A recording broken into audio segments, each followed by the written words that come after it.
औज़ुबिल्लाहिमिनश्शैतानिर्रजीम बिस्मिल्लाहिर्रहमानिर्रहीम। अस्सलाम वालेकुम माय डियर स्टूडेंट्स, उम्मीद करता हूँ आप लोग खैरियत से होंगे, मज़े में होंगे। वेलकम करता हूँ वाइट चाय अकेडमी के और ज़बरदस्त लेक्चर के साथ। तो अगर अभी तक आपने चैनल को सब्सक्राइब नहीं किया तो सब्सक्राइब कर दीजिएगा और अपने दोस्तों के साथ भी शेयर कर दीजिएगा। अच्छा, तो आज का जो हमारा टॉपिक है एटॉमिक स्ट्रक्चर से, और एटॉमिक स्ट्रक्चर में इस टॉपिक पे 3 तरह के क्वेश्चन आ सकते हैं कि discharge tube experiment, cathode ray tube discovery, CRT।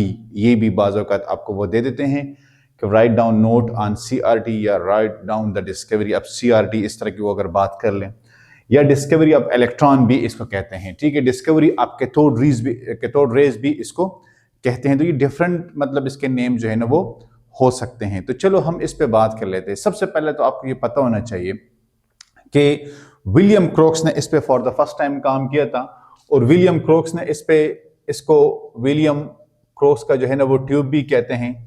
William क्रोक्स ने 19वीं सेंचुरी पे इसके ऊपर काम किया था, ठीक है। ये डिस्कवरी ऑफ कैथोड रेज ये उसी की वजह से मतलब सारा कुछ पॉसिबल हुआ। तो इसमें हम सबसे पहले ट्यूब को ले लेते हैं और उस ट्यूब पे हम सारी बातें कर लेते हैं, ठीक है। एक मैं आपको चीज़ बता दूं कि वो मैं फर्स्ट जो चैप्टर है उसका क्या नाम है, स्टैचोमेट्री, तो वहाँ पे एटम, और फिर जो मतलब ये है कि एटम के अंदर पार्टिकल्स होते हैं, और फिर उसमें जो फंडामेंटल पार्टिकल्स होते हैं, जिस तरह इलेक्ट्रॉन है, प्रोटॉन है, न्यूट्रॉन है, मीज़ान है, न्यूट्रिनोज है, इस तरह के बहुत सारे पार्टिकल्स, अराउंड 200 पार्टिकल्स हैं, ठीक है। एक तो वो हमारे पास होते हैं, और फिर उसमें फंडामेंटल पार्टिकल इलेक्ट्रॉन, प्रोटॉन और न्यूट्रॉन। और इसको क्यों फंडामेंटल कहते हैं? क्योंकि इसकी वजह से एटम की पूरी प्रॉपर्टीज चेंज हो जाती है। तो ये वहां पे सारा कुछ है, इसलिए यहाँ पे इसको डिस्कस करने की जरूरत नहीं है। सबसे पहले हम ट्यूब ड्रॉ कर लेते हैं और उस ट्यूब पे ही हम सारी बातें कर लेंगे फिर। तो चलो सबसे पहले एक बड़ा सा जो है ना वो डायग्राम ड्रा करने की कोशिश करते हैं। अब यहाँ पे ये हमारे पास क्या है, इलेक्ट्रोड्स हैं। क्या है? इलेक्ट्रोड्स। ये मेटल प्लेट्स होती हैं, ठीक है, और इसको कनेक्ट किया जाता है with the high voltage source battery के साथ, ठीक है। इसमें अब एक को हम ले लेते हैं एज अ एनोड, तो ये हमारा आ जाएगा एनोड, ठीक है। और एक को हम कनेक्ट करते हैं नेगेटिव टर्मिनल के साथ, तो ये हमारा आ गया है कैथोड। तो ये दोनों अब हमारे पास क्या है, जिस तरह मैंने आपको बताया है कि ये दोनों, तो ये है हमारे पास इलेक्ट्रोड्स, ठीक है। ये हमारे पास इलेक्ट्रोड्स आ गए। अब इस ट्यूब में हमारे पास यहां पे ये आ गई है बैटरी, जो कि हाई वोल्टेज सोर्स है, और यहां पे हम एक ड्रॉ कर लेते हैं वैक्यूम पंप को। क्या? वैक्यूम पंप को। वैक्यूम पंप का क्या काम होता है ये भी मैं आपको आगे बता देता हूं। अच्छा, अब ये तो हमारे पास, अब यहां पे लो प्रेशर के ये ट्यूब लो प्रेशर पे काम करता है। इस ट्यूब को कहते हैं डिस्चार्ज ट्यूब। क्या कहते हैं? डिस्चार्ज ट्यूब, ठीक है। हम इसको मतलब यह है कि वो लेबल करने की कोशिश कर रहे हैं। क्या कर रहे हैं? लेबल करने की कोशिश कर रहे हैं। अच्छा, इसकी समझने देखिए, इसके साथ पूरा लिख ले, air at low pressure, air at low pressure, ठीक है। यहां पे ये बैटरी हाई वोल्टेज सोर्स है, वैक्यूम पंप आ गया, कैथोड आ गया है, एनोड आ गया है। अब यहां पे मैं आपको बता दूं कि ये जो डिस्चार्ज ट्यूब है इसकी भी बात कर लेते हैं, और ट्यूब की भी मैं आपको बता देता हूं कि डिस्चार्ज ट्यूब हम इसको क्यों कहते हैं। तो डिस्चार्ज ट्यूब हम इसको इसलिए कहते हैं कि ट्यूब वर्क्स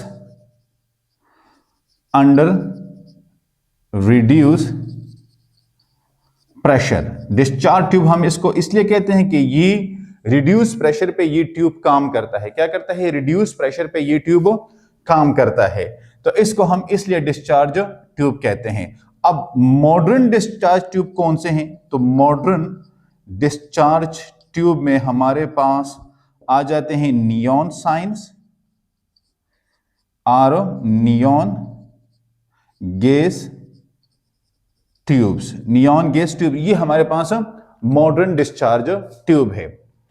अच्छा, ये तो हमारे पास आ गए हैं एनोड, कैथोड, ये सारा कुछ मतलब अब यहां पे एक वर्ड इस्तेमाल किया जाता है कि इलेक्ट्रिक डिस्चार्ज का, इलेक्ट्रिक डिस्चार्ज का।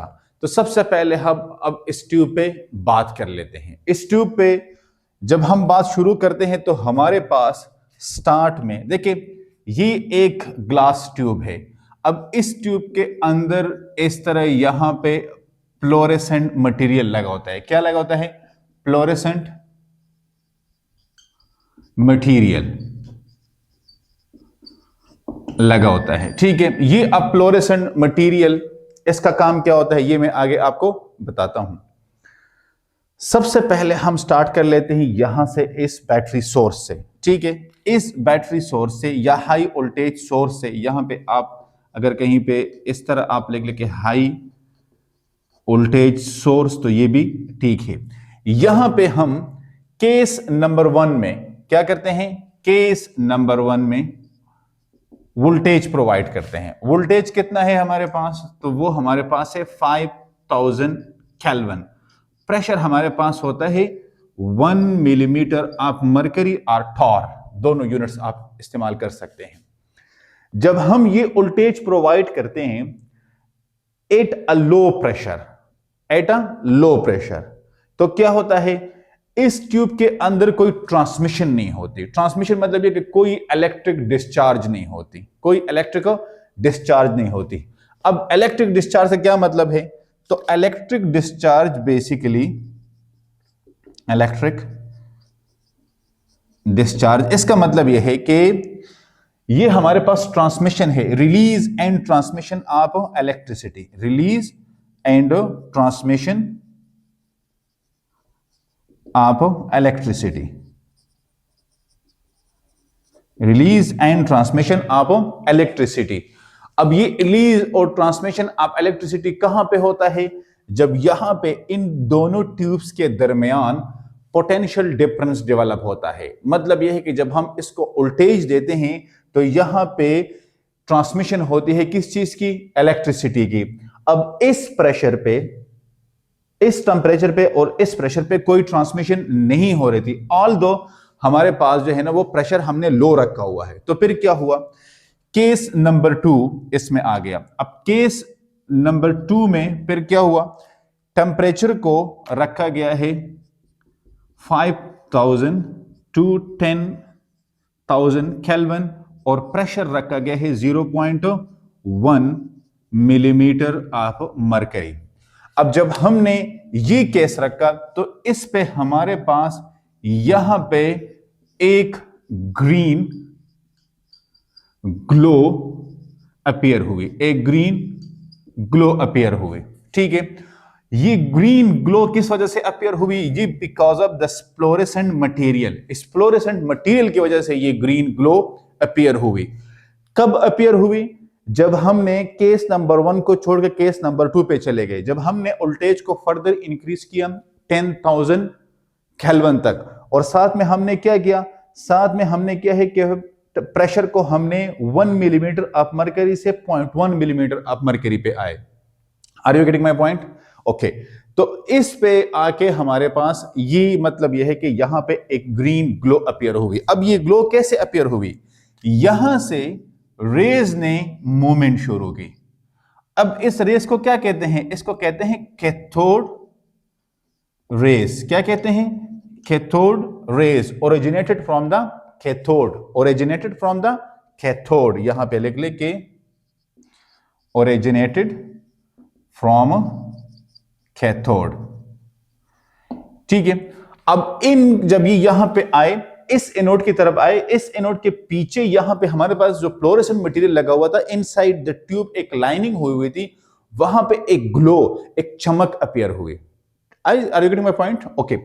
सो now moving towards the next. अब इस ग्लो से तो हमें कोई पता नहीं चल रहा था कि मतलब अंदर क्या हो रहा है या इस ग्लो का क्या मतलब है।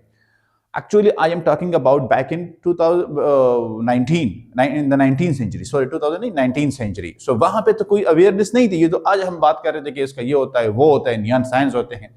उस वक्त तो ऐसी कोई बात नहीं थी। उस वक्त में जाके हम इस पे थोड़ी सी बात कर लेते कि वहां पे ये बिल्कुल सारी चीजें अननोन थी। फिर इसने क्या किया? विलियम क्रोक्स ने केस नंबर 3 को यहां पे जो है ना वो किया। अब केस नंबर 3 में यहां पे लिख दो, आपने पेपर में यहां पे नहीं लिखना। केस नंबर 3 में आ गया है कि इसने टेम्परेचर को 5000 टू 10K यहां पे रखा, लेकिन प्रेशर को रिड्यूस करके 0.01 टॉर या मिलीमीटर आप मरकरी, एक ही चीज है, ठीक है। तो यहां पे लेके आए। अब यहां पे फिर उन्होंने क्या कहा, कहते कि यहां पे कुछ रेज उनको अपीयर हुई, कुछ रेज उनको अपीयर हुई। अब इस रेस का कैसे पता चलेगा कि ये रेस कौन सी है? फॉर एग्जांपल, जिस तरह हम प्रॉपर्टीज में बात करते हैं कि जब हम इलेक्ट्रिक फील्ड या मैग्नेटिक फील्ड अप्लाई करते हैं तो रेज बेंडिंग करते हैं। बेंडिंग तब करेंगे जब उसके ऊपर चार्ज होगा। अगर हम किसी चीज को, मतलब यह है कि वो टच करते हैं दोनों प्लेट्स के, पॉजिटिव और नेगेटिव, और वो नेगेटिव की तरफ मूव करता है, इट मीन कि वो पॉजिटिव है। अगर वो पॉजिटिव की तरफ मूव करता है, इट मीन कि वो नेगेटिव है, क्योंकि सेम चार्जेस रिपेल करते हैं, अपोजिट चार्जेस एक दूसरे को अट्रैक्ट करते हैं। लिहाजा जब ये यहां से वहां मूव कर रही थी तो इट मींस कि ये कैथोड रेस, तो ये पहले से बात हो गई कि कैथोड रेस है, क्योंकि ये कैथोड से निकल रही थी, कैथोड से ओरिजिनेट हो रही थी। लेकिन ये इस तरफ आ रही, तो इट मीन कि इसके ऊपर नेगेटिव चार्ज है। क्या है? नेगेटिव चार्ज है, इसलिए ये इस तरफ मूव कर रही थी। और वो भी केस नंबर 3 पे कि जब हमने प्रेशर को फर्दर रिड्यूस किया, जब हमने प्रेशर को फर्दर रिड्यूस किया, कहां तक रिड्यूस किया? 0.01 मिलीमीटर ऑफ मरकरी और टॉर पे, यहां तक हमने इसको रिड्यूस किया। अब यहां पे वो ग्लो हमारे पास डिसअपियर हुई, वो लुमिनस हमारे पास डिसअपियर हुई। तो वहां पे क्या आया? वहां पे हमारे पास डार्क स्पेसेस बन गए। वो डार्क स्पेसेस जो है ना, वो पर्दर जब उसको किया तो वो आपके पास वो रेज नजर आई। तो इट मीन कि केस 1 पे हैपेंड नथिंग, केस 2 पे हमारे पास ग्लो, और केस 3 पे हमारे पास डार्क स्पेस, और डार्क स्पेस जो है ना वो रेज है, ठीक है। अब यहां पे जो पोटेंशियल डिफरेंस है between the electrodes, that is too much high, क्योंकि वो 5K से 10K है। अब यहां पे पोटेंशियल डिफरेंस का क्या मतलब है? इन दोनों इलेक्ट्रोड्स पे जो वोल्टेज का फर्क आ रहा है, जो पोटेंशियल का जो डिफरेंस आ रहा है दोनों इलेक्ट्रोड्स पे, तो वो क्या है? 5000 टू 10,000 केल्विन तक, ठीक है। यहां पर इतना हाई टेम्परेचर हमने दिया हुआ है और इंतहाई प्रेशर को हमने रिड्यूस किया। अब यहां पे अगर आपसे कोई पूछे कि आपने प्रेशर को रिड्यूस किया है, व्हाई, तो इसका मतलब यह है कि लेस गैस, लेस कॉलिजन्स और लेस हमारे पास जो हिंड्रेंस है किस चीज की? In movement of rays, in movement of rays. हमने प्रेशर को लो इसलिए रखा है कि जितना प्रेशर लो होगा, जितने हमारे पास गैस पार्टिकल कम होंगे, उतने हमारे पास कोलिजन कम होंगे। कोलिजन किसके होंगे? जब ये रेज आएंगे, हम सपोज करते हैं कि यहां पे, अब अगर ये सपोज कर लेते कि यहां पे हमारे पास इतने पार्टिकल है, अब इन पार्टिकल को हमने मतलब इसमें से इतने रिड्यूस किए। जब ये रेज जा रहे थे तो पहले ये हमारे पास 7 पार्टिकल से स्ट्राइकिंग कर रहे हैं, अब ये 5 पार्टिकल से स्ट्राइकिंग कर रहे हैं। मतलब ये कि इसके रास्ते में जो रुकावट है वो हमने बहुत हद तक मिनिमाइज कर दी, बहुत हद तक मिनिमाइज, ताकि मैक्सिमम रेज वहां पे पहुंच सके। तो इसलिए ये जो लो प्रेशर है, एक तो ये है कि इसमें एनर्जी की ट्रांसमिशन होती है, दूसरी बात यह है कि जो कैथोड रेस के रास्ते में जो रुकावट आ रही थी उसको हमने बहुत हद तक मिनिमाइज किया। क्या किया? बहुत हद तक मिनिमाइज किया। तो लिहाजा यहां पे ये हमारे पास जो ये डार्क स्पेसेस और वहां से फिर ये रेज और इससे फिर ये इलेक्ट्रॉन, तो फिर ये सारा प्रोसीजर हुआ। तो आपने जब भी इस पे बात करनी है, एक तो आपने डिस्चार्ज ट्यूब का हमेशा, कि डिस्चार्ज ट्यूब हम किसे कहते हैं कि जो ट्यूब जो है ना वो रिड्यूस प्रेशर पे काम करता है, उसको हम डिस्चार्ज ट्यूब कहते हैं। इलेक्ट्रिक डिस्चार्ज कैसे कहते हैं? ये release and transmission of electricity है बिटवीन द टू इलेक्ट्रोड्स, ठीक है। और ये हमारे पास हम रिड्यूस प्रेशर पे इसको कर रहे हैं। भाई हमने प्रेशर को लो क्यों रखा, ठीक है, गैस को रिड्यूस क्यों रखा? क्योंकि हम चाहते हैं कि जो हिंड्रेंस है, जो रास्ते में रुकावट है, वो मिनिमाइज हो, ठीक है। फिर यहाँ पे केस 1, 2 और 3 पे आप बात कर लेंगे। फिर आप जो है ना वो केस 1 पे कुछ नहीं हुआ, केस 2 पे हमारे पास एक ग्लो अपीयर हुई। क्यों अपीयर हुई? क्योंकि भाई वहां पे जो फ्लोरेसेंट मटेरियल की लाइनिंग हुई थी अंदर ट्यूब के, उस पे, क्योंकि ये एक ग्लास ट्यूब है, तो वहां पे उसके साथ स्ट्राइकिंग करके उन्होंने वो स्पार्क सा प्रोड्यूस किया, वो ग्लो प्रोड्यूस हो गई, और वो भी ग्रीन कलर की, ठीक है। फिर इसके साथ जो है ना हम ये बात कर सकते हैं कि केस नंबर 3 पे जब हमने फर्दर प्रेशर को 0.1 मिलीमीटर ऑफ मरकरी से 0.01 मिलीमीटर ऑफ मरकरी तक रिड्यूस किया, तो डार्क स्पेसेस वहां पे प्रोड्यूस हुए। लिहाजा ये हमारा जो है ना वो ओवरऑल एक्सपेरिमेंट आ रहा है। अब इसमें जो फर्दर चीजें हमारे पास आ रही है वो ये है कि उस वक्त कोल्ड कैथोड इस्तेमाल किया गया, अब हॉट कैथोड इस्तेमाल होता है। थर्मियोनिक एमिशन हम किसे कहते हैं, ये सारी बातें अब जब आप साफ करेंगे तो मैं ये आपको इसके बाद वो बताता हूं कि ये हम मतलब थर्मियोनिक एमिशन हम किसे कहते हैं और कोल्ड कैथोड उस वक्त इस्तेमाल हुए, क्या अब भी उसका रोल बनता है कि नहीं, या वो चीजें उस वक्त खत्म हुई। तो अब इसका मतलब यह है कि स्क्रीनशॉट ले लें, मैं फिर उस पर बात कर लेता हूं।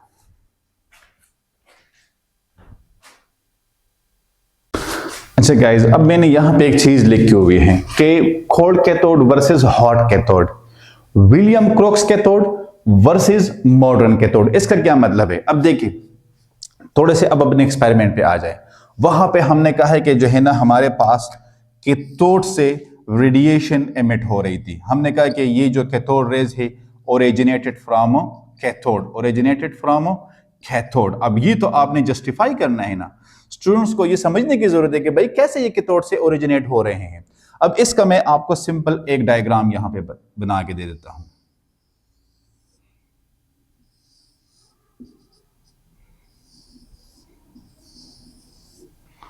अब ये हमारे पास एक एटम है, अब यहां पे भी इलेक्ट्रॉन है, ये भी इलेक्ट्रॉन है, ठीक है, ये भी इलेक्ट्रॉन है। अब हम इस पे जो है ना वो बात कर लेते हैं, 1 2 3 4 5 6 7 और ये 8, ठीक है। और इसमें हम सपोज करते हैं ये सोडियम है, तो इसमें हमारे पास एक इलेक्ट्रॉन है फाइनल वन में। 2 8 1 के इलेक्ट्रॉनिक कन्फिगरेशन, क्योंकि इसका एटॉमिक नंबर 11 है। अब यहां पे ये कैथोड से कैसे होती है, तो सबसे पहले आप कोल्ड कैथोड को समझने की कोशिश करें। कोल्ड कैथोड में विलियम क्रोक्स ने उस वक्त क्या किया था, उन्होंने जो ट्यूब के अंदर गैस थी उसकी आयोनाइजेशन करवाई, ठीक है, उसकी आयोनाइजेशन करवाई। आयोनाइजेशन के जरिए वहां पे जो प्रोटॉन और इलेक्ट्रॉन आए, तो उसमें से जो प्रोटॉन बचे थे, प्रोटॉन नहीं, आप इसको पॉजिटिव रेज भी कह सकते हैं, ठीक है, एनोड रेज भी कह सकते हैं, क्योंकि हो सकता है कि प्रोटॉन इनके सब हाइड्रोजन होता है, कोई दूसरा गैस इस्तेमाल करे तो फिर ये प्रोटॉन नहीं होता, फिर इसको हम पॉजिटिव रेज कहते हैं। तो वहां पे जो पॉजिटिव रेज प्रोड्यूस हुई, वो पॉजिटिव रेज अपोजिट चार्ज की वजह से गई कैथोड की तरफ। जब कैथोड की तरफ गई तो उसमें जो हाई एनर्जेटिक रेज थी, उन हाई एनर्जेटिक रेज ने कैथोड में से क्या किया, ये वाला एक्सपेरिमेंट किया। अब इसको आप देख लें। अब अगर आप चाहते हैं कि गैसियस, ये गैस फॉर्म में है, ठीक है, यहां से इस इलेक्ट्रॉन को आप रिमूव करना चाहते हैं तो आपको एनर्जी देनी पड़ेगी, और एनर्जी क्या करेगी, वर्क करेगी। अब यहां पे इलेक्ट्रॉन को निकालने के लिए जो वर्क होता है वो Q इंटू V होता है, ये जो W है। अब इसमें Q हमारे पास क्या है, ये है चार्ज ऑन इलेक्ट्रॉन, तो V हमारे पास क्या है, ये वोल्टेज है। और कौन सा वोल्टेज है, ये सप्लाइड वोल्टेज आप दे रहे हैं। इट मीन कि जब यहां से हम इलेक्ट्रॉन को रिमूव करेंगे तो इसमें से हमें, अगर इसकी एनर्जी हमारे पास, ये हम यहां पे कहते हैं कि 12 इलेक्ट्रॉन वोल्ट है। अब अगर हम यहां से जो एनर्जी प्रोवाइड करते हैं वो 12 इलेक्ट्रॉन वोल्ट है या लेस देन 12 इलेक्ट्रॉन वोल्ट है, तो ये इलेक्ट्रॉन यहां से रिमूव नहीं होगा, ये अपने ही ऑर्बिट में रहेगा।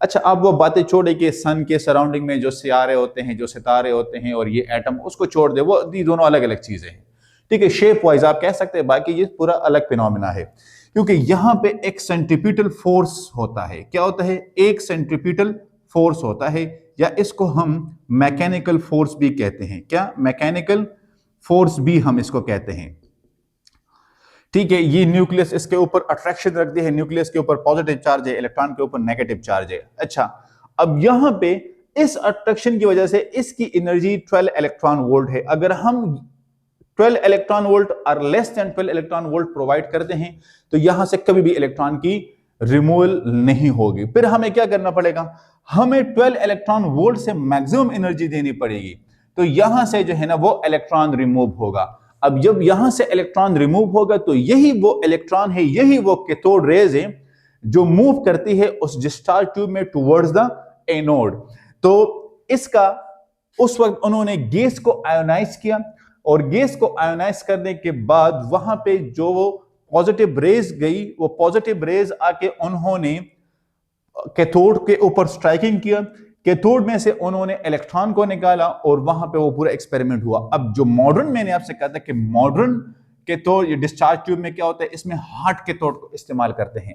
तो अब जब हार्ट कैथोड को इस्तेमाल करते हैं तो यहां पे एक फिनोमेना होता है थर्मियोनिक एमिशन। Thermionic emission.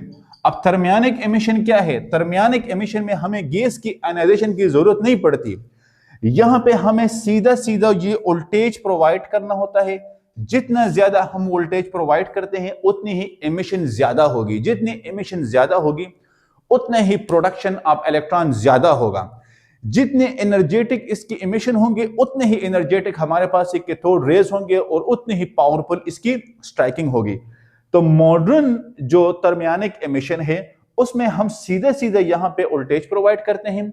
वो वोल्टेज जाके हमारे पास आयनाइजेशन क्रिएट करता है, वहां से एमिशन ऑफ इलेक्ट्रॉन होती है।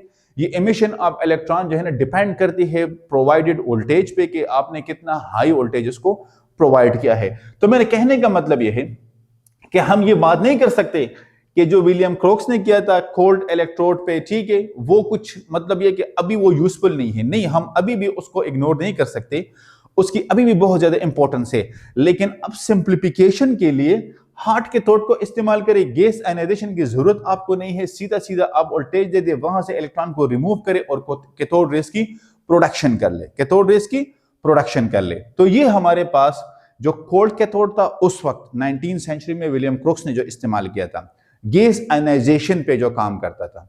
यहां पे हॉट कैथोड है जो मॉडर्न नियॉन साइंस में या ये नियॉन गैस ट्यूब में इस्तेमाल होता है। सीधा सीधा ये वोल्टेज पे काम करता है। जितना ज्यादा आप पोटेंशियल डिफरेंस क्रिएट करोगे उतनी ही ज्यादा ये आपको मतलब ये है कि रेज देगा, उतनी ही ज्यादा वो एनर्जेटिक होगी, उतनी ही ज्यादा वो पावरफुल होगी। ठीक है, तो कैथोड रेज की जो प्रोडक्शन है वो यहां पे हो रही थी। अब कि इलेक्ट्रॉन इसको क्यों कहते हैं, तो फिर बाद में इसके ऊपर जो एक्सपेरिमेंट किए गए, जे स्टोनी ने मेरे ख्याल में इस पर किया था, उन्होंने फिर इसको इलेक्ट्रॉन का नाम दिया था। वो सिंपल है, वो आप लोग खुद भी कर सकते हैं, उसमें कोई एक्सपेरिमेंट आपका पूरा यहां पे आ जाता है। ठीक है, तो लिहाजा थर्मियोनिक एमिशन के ऊपर अगर क्वेश्चन आ जाता है तो आप इस तरह का डायग्राम ड्रा कर ले और ये वैल्यूज वगैरह साथ में दे दे, इक्वेशन दे दे। ये थर्मियोनिक एमिशन इसी तरह की होती है। और कोल्ड कैथोड तो उसमें गैस आयनाइजेशन का वो रोल आता है। तो होपफुली आपको समझ आ गई होगी। चैनल को सब्सक्राइब करना है, दोस्तों के साथ शेयर करना है, और अगर कोई मसला हो तो आप कमेंट्स एरिया में लिख सकते हैं। इंशाल्लाह मुलाकात होगी नेक्स्ट लेक्चर में। तब तक के लिए अल्लाह हाफिज़।